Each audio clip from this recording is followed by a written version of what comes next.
cemitério. A linha de cemitério que nós escutamos sempre chegar e falar.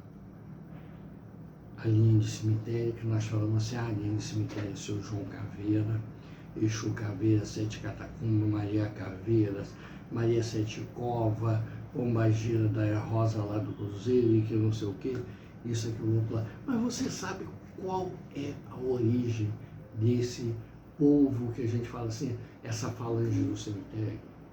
Essa falange do cemitério, muitas vezes, são mais inteligentes que os da encruzilhada, mais perspicazes. Porque veja só uma coisa, quase todos eles eram sacerdotes, ligados à Igreja Católica ou não. Mas essa função que deu origem à linha de Caveira, ela ficou mais forte porque se era a igreja que enterrava os mortos, eles eram enterrados dentro da igreja de acordo com a posição social, o bispo a ser bispo e padre era mais perto do altar, os outros que ajudavam a igreja financeiramente vinham logo depois, e aí vai.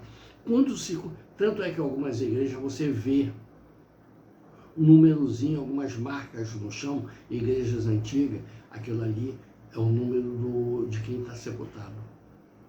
Está dentro da igreja. Era colocado ali, logicamente que tinha, a decomposição dava aquele perfume agradável que se tinha que cobrir com incenso. Algumas outras também depois passou a fazer o cemitério do lado e depois passou para os fundos. Tá? E depois foram tirando assim aquelas situações todas e começou a se separar um pouco. Mas as pessoas que tinham dinheiro começaram a fazer o quê? Dentro do cemitério, aquelas capelas, né, aquelas criptas, semelhante a uma igreja, por quê? E ali se rezava a missa, tudo se pagava para fazer, que é onde saiu as ordens, né, religiosas, as irmandades, tudo que os cemitérios particulares, dito assim, porque era feita ali uma maneira de aproximar o morto de Deus, porque quanto mais próximo ele estivesse da igreja, mais ele estaria dos anjos, dos mártires e possivelmente dos santos e dali de Deus também. Então era essa a crença. Quando era suicida, não poderia ser enterrado dentro de solo sagrado, ele tinha que ser enterrado em solo que não fosse sagrado, tudo de preferência bem longe, em que a família tinha que chegar e dar um sepultamento, jogar na terra, né? Bem longe, porque não poderia receber nenhum dos sacramentos dados pela Igreja Católica, né? Nessa época. E aí você tem que ver uma coisa, essa linha de caveira que nós falamos, João Caveira, Sete Copos, tudo de lá, na Idade Média foram aqueles também que recolhiam os cadáveres, que iam naqueles carrinhos que nós conhecemos como burrinho sem rabo, e ele amontoava os corpos durante a peste negra, durante aquelas outras situações. Muitos eram médicos ligados à morte, embalsamamento, que você vai ver também ali muitos sacerdotes egípcios, tá, que estão dentro da linha de caveira. E aí você vai entender o porquê muitos ligados ao culto de Anubis. E essa é a situação que tem.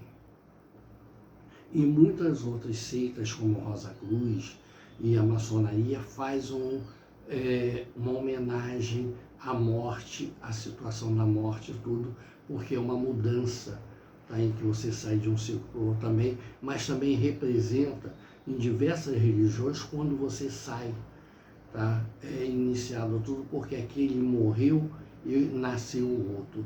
É importante você chegar e ver essa situação, como que era montada, essas coisas assim. Então, dentro disso, você vai ter o quê? Aquelas pessoas que apanhavam os cadáveres e levavam, né, no cemitério, aquelas coisas todas, que era um trabalho indigno, e faziam também algumas vezes o sepultamento, que hoje nós conhecemos como os coveiros. Também tinha as carpideiras, que eram aquelas mulheres jovens e novas e de idade, que eram pagas para chorar quando alguma pessoa vinha a falecer. Então eram conhecidas como as carpideiras também. Existe também uma situação chamada dentro da linha de cabeça, chamado curso, que se apresentar uma pessoa, eles se apresentam carregando um caixão em cima, tudo, e quando aquilo ali era o sinal de que aquela pessoa estava indo. Aquelas pessoas que eram da Córcega, daquela situação, conhecem muito bem isso, porque faz parte da Itália, né, algumas coisas assim, que chegam e colocavam ali. Então você vê, muitos também desses eram da Inquisição, faziam parte da Inquisição. E a linha de caveira, então, ela se popularizou na Idade Média porque as abadias, né, os conventos, tudo, aquelas pessoas eram forçadas ali a entrar e dali só saíam morto, porque não tinha como sair. Quer dizer, nem morto, porque quando morria era enterrado lá dentro também, então realmente eles não chegavam a sair. E muitos desses, aí agora que nós vamos conversar, muitos desses começaram o quê? A trabalhar dentro dessa situação, tudo, e ganharam o nome e formaram a linha que nós conhecemos hoje, uma linha de cemitério, que vem dentro da Umbanda, e as cores dessa linha de Umbanda normalmente é o amarelo e o preto, a cor preta. Tá? Ali dentro, um dos principais, tudo assim, que é o concurso, que é aquela entidade maravilhosa, Seu João Caveira. Seu João Caveira, ele atua desmanchando feitiço, na cura dos hospitais também, porque os religiosos tinham até os irmãos hospitaleiros, né, que era uma ordem de cavaleiros que lutavam, tudo. Você não pensa que eles eram simplesmente monges, assim, que não lutavam, não. Muitos pertenciam à ordem dos hospitaleiros, à ordem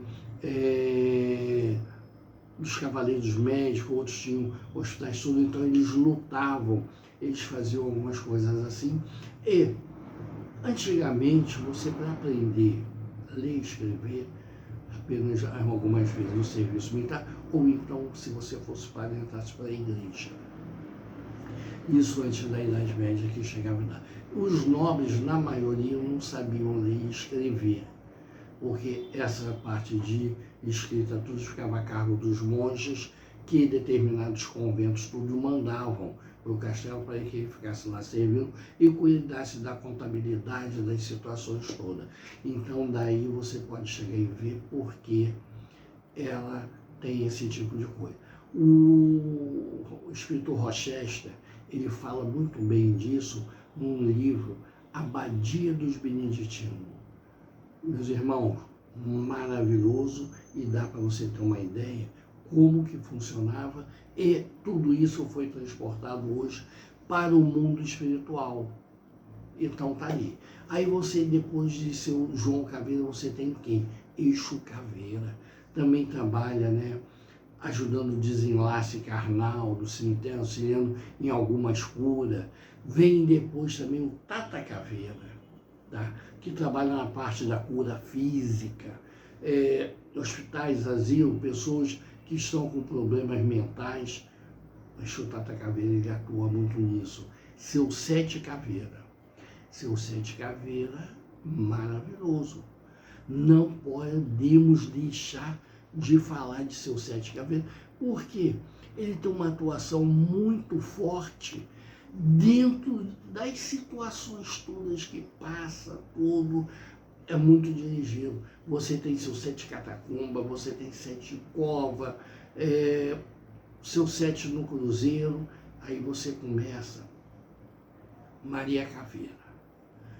Maria Caveira era uma abadia também, ligada ali, ela trabalha com cura, porque as monjas antigamente também lidavam com isso, com cura, com remédios. Rosa Caveira, tá? Outra também que trabalha junto com João Caveira, era uma abade. Exu Caveira da Porteira. Caraca, esse daí, entendeu? Tem uma grande atuação. Exu Quebra-Osso, Exu Tatamulambo, Exu Tataviludo, todos esses têm uma ligação muito grande. Seu Marabô, muitos falam, Marabô não é considerado, não, Marabô lá. Por quê? Seu Marabô, ele era um inquisitor, atuou muito na Espanha, aquelas torturas, aquelas situações todas, e vem resgatar. E é um espírito que trabalha muito.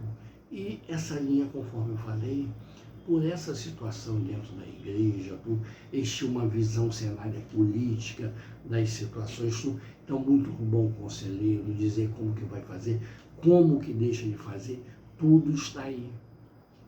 E aí você chega e vê a linha de caveira, tá?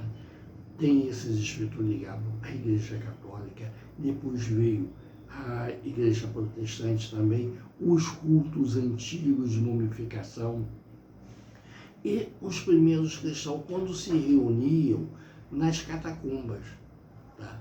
Que ali tinham pessoas de diversas regiões do Império Romano, egípcio, isso, aquilo, outro, tudo, e tudo isso no plano espiritual se formaram e criaram aquela egrégora espiritual que chega e vem. O que é a egrégora? Aquela energia de um ambiente semelhante ao que eles gostariam tudo, em que tem palácios, castelos, mosteiros, catacumbas, criptas.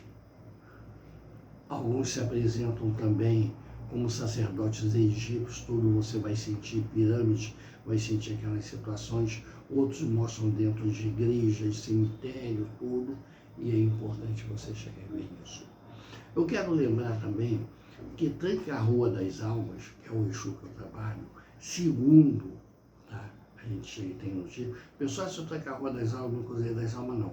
Tranca-Rua das Almas era uma pessoa que, com a morte da esposa, ele começou a fazer igrejas, né, ou capelas, tudo, para que o povo rezasse, e com isso rezasse pela esposa dele, porque ela tinha que optar entre a vida da criança que ela estava esperando e a dela. Automaticamente ele iria optar sempre, porque o homem sempre opta pela vida da esposa.